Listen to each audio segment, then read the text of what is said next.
Dostoyevski, el gran escritor del Imperio ruso y filósofo de la libertad, escribió hace más de 200 años que la belleza salvará al mundo. La vida de los otros aparentemente no es una obra bella, es el film de un hombre gris que hace un trabajo gris en una época y un lugar gris.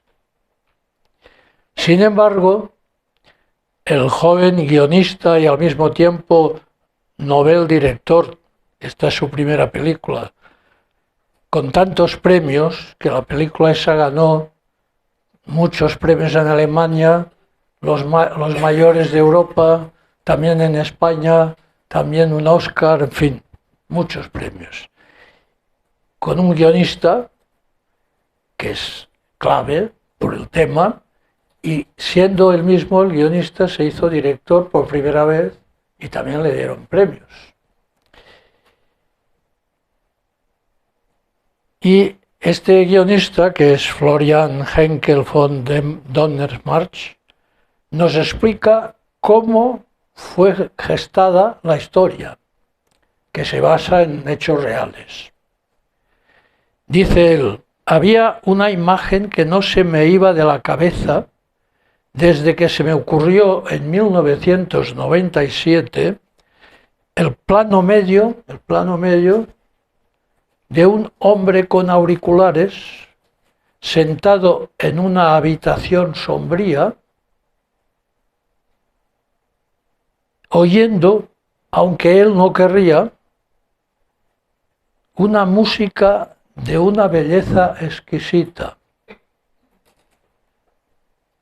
La imagen de este hombre estuvo persiguiéndome en sueños y fue transformándose a lo largo de los años en el personaje del capitán Fiester, que es el protagonista de la película, el capitán Fiester. Y esa música tan bella, que oiremos también, ganadora de un Oscar, ilustra una película sombría de opresión, de espionaje de la vida privada, de persecución política, una película que muestra lo que hubiera podido ser la novena maravilla del mundo. Hay algo que podía haber sido una maravilla del mundo, que es la primera frontera, la primera en la historia, que se hizo no para defenderse de los que atacan, sino para evitar que los tuyos, que les dices que viven en un paraíso, no se marchen al otro lado de esa frontera. O sea, una muralla que era para los propios. No ha pasado nunca más, ni se ha hecho nunca. Era para que los propios, a los cuales intentabas decir y convencer de que se vivía en una Alemania partida mejor que la otra, pero resulta que la gente no lo veía así, y la gente quería ir a la otra.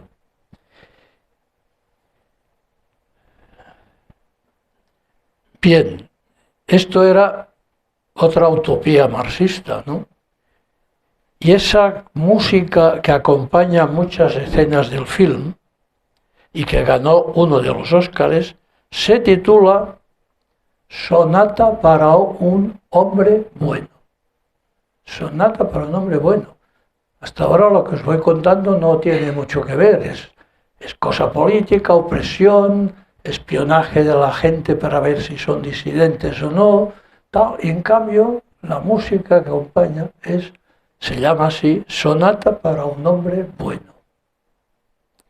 El capitán Fiester, de la temida Stasi, que era la policía secreta de la Alemania comunista, escucha tanto que acaba descubriendo un mundo en el que las personas osan saltarse las burocracias para hacer cosas como amar, crear, perdonar e incluso pensar por sí mismos.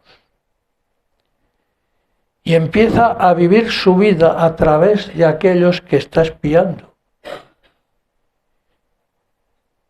a los que debe vigilar, y ahí comienza su redención, la del capitán Fierser, cuando descubre la falacia de un régimen totalitario en el que, como escribió de nuestro tiempo y de España el desengañado Orwell, dijo: en un país totalitario todo lo que no es obligatorio está prohibido. Empezamos a ir por ahí, con mandos universales empezamos a ir por ahí. Todo lo que no está obligatorio está prohibido. Es muy difícil sostener la propia dignidad cuando falla la libertad. De eso va también la película. Y de la soledad. Soledad del individuo que estructura su existencia sobre una única idea. Los servidores de ese tipo de estados, ¿no? Una única idea, y luego sufre el desasosiego de ver cómo sus antiguas convicciones se desmoronan. Catarsis que bien asimilada, este disgusto que tiene de que ese ideal no es así como él imaginaba, que puede hacer mejor a la persona. Hay otra soledad positiva, la que se requiere para la creación en el arte, la soledad que se requiere para la ciencia, en la investigación, o la soledad que se requiere para la oración en el espíritu de piedad y religión. Y es que meterse en la vida de los otros, aquí vemos la parte negativa, coercitiva, pero meterse en la vida de los otros nos lo ha ordenado Jesús. Id y predicad el Evangelio, es meterse en la vida de los otros, pero muy distinto, no para hacer una coerción, una coacción. Algunas veces, en épocas y momentos, se ha equivocado la Iglesia al imponer la religión no por convicción, ¿no? Pero eso son desviaciones que hay a lo largo de la historia, ¿no?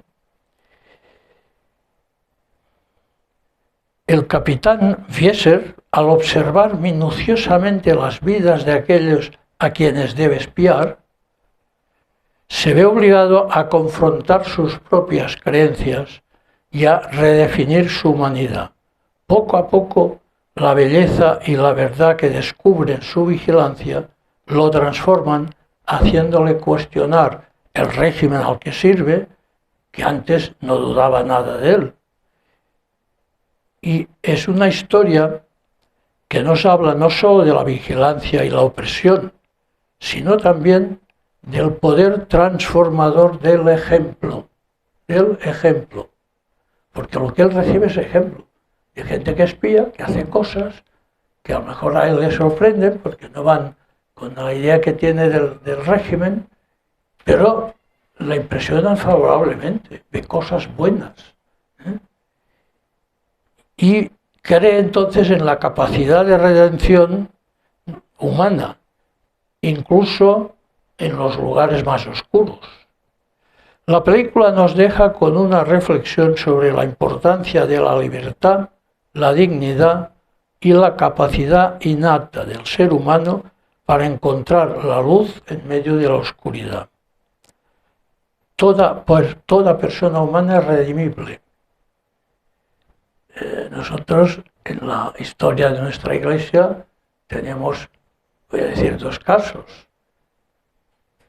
Una mujer pública que acaba siendo la apóstol 13 de la Iglesia primitiva naciente, María de Magdala. No se puede decir, aquí tienen, no se puede decir de nadie que es malo, que siempre será malo, ni nadie que es bueno, que siempre será bueno. Eso puede...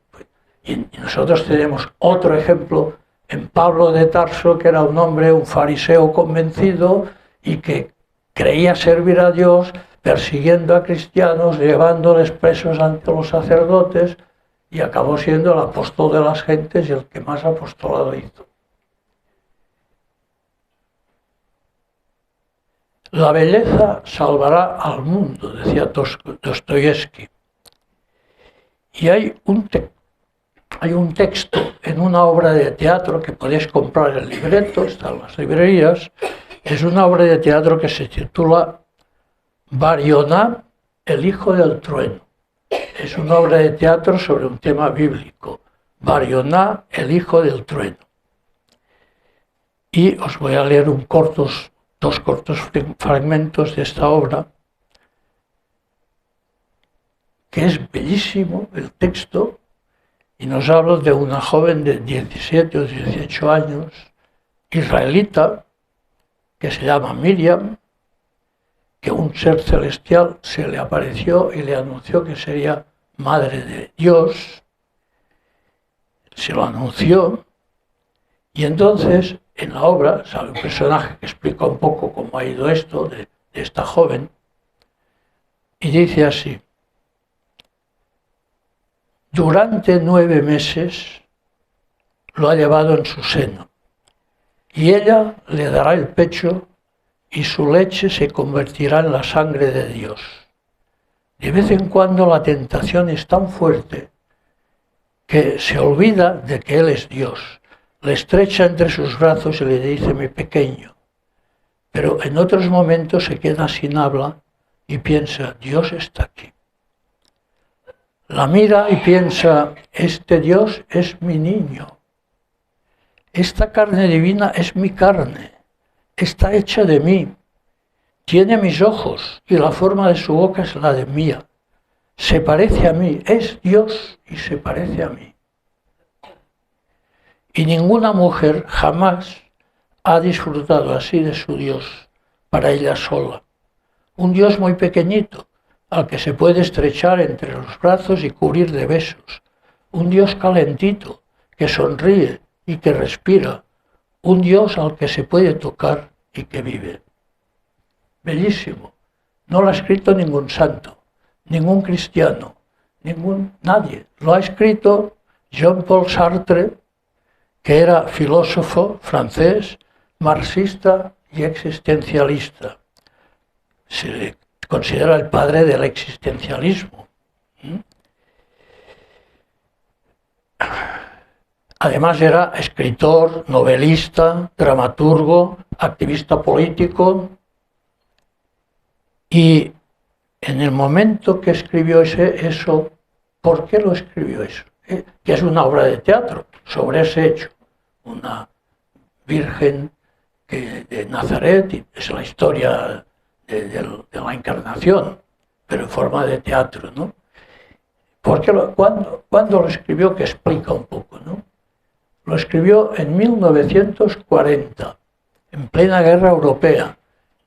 Francia había sido invadida, estaba dividida, había una parte que colaboraba con el régimen de Hitler y la otra parte estaba ocupada por los alemanes, que era donde estaba este hombre, que ya era un hombre muy inteligente, muy conocido, pues estaba en un campo de concentración nazi dentro de Francia, en un momento que no sabían qué pasaría, cómo acabaría todo aquello, en un momento que el hombre se hace más preguntas en serio.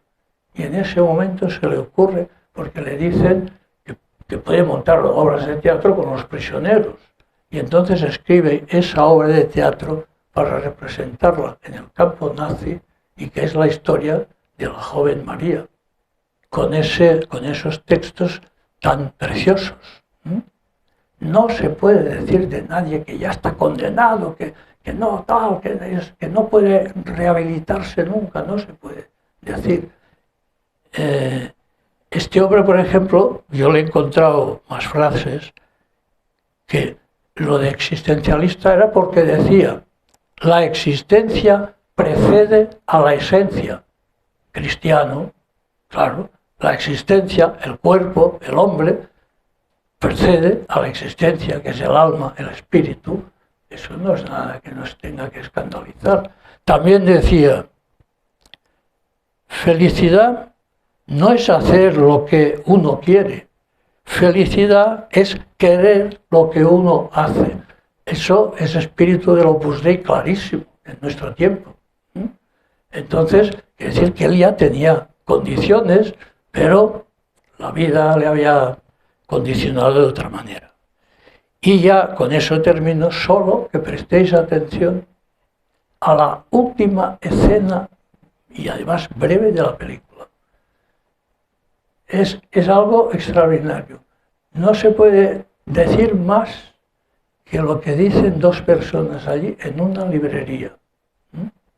Y allí está resumida la película y todo ese espíritu de que el ejemplo por sí mismo ya es un apostolado cristiano. Espero que lo disfrutéis y que al final os convenza tanto como a mí y a otros, que sé que cuando he dicho la película, dicen, ¡ay, esta película! Vamos a ver, a disfrutarla. Muchas gracias.